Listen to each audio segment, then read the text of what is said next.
एक गरियान जुगर अवसान घटी ओडिशा साहित्य अंताक्षरी अन्यतम किंवदंती तारका स्वर्गत बसंत कुमार नायक इहलीला संवरण कर पालिया पिंधा ग्राम पंचायत पूर्वतन सरपंच एवं विजु जनता दलर जड़े अभेद्य अंग ओडिशा नारिकेल निगमर प्राक्तन अध्यक्ष समयर दर्परी बिरंची नारायण पीठ पुस्तकर स्रष्टा बीएनएमए कॉलेज प्रतिष्ठाता सदस्य सर्वोपरि कुंडी कटकर बायुमुंडी थिले बसंत कुमार नायक।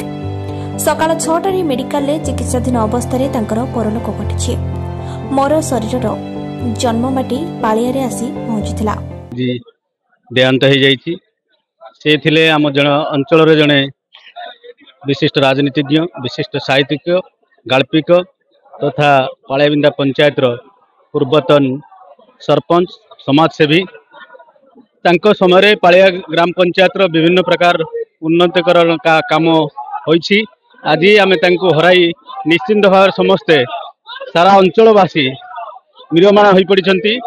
मु आशा करी भगवान तांकर आत्मा को सद्गति दियंतु एवं तांको परिवार को प्रभु जगन्नाथ सहाय हंतु विपद समय जे कि आम दल एवं ए अंचल जड़े मुरबी शून्य से हो गले जे कि बहुत दिन जड़े एक्सपीरियंस लोक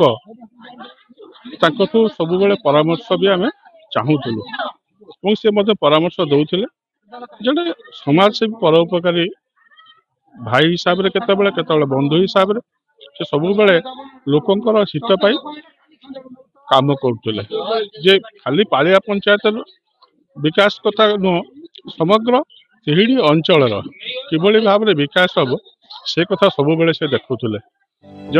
भद्रक जिलार विभिन्न अंचल नेता राजनेता समाजसेवी कवि लेखक शुभेच्छु माने पहुंची श्रद्धांजलि ज्ञापन सह शोक संतप्त परिवार को संवेदना जणाइथिले।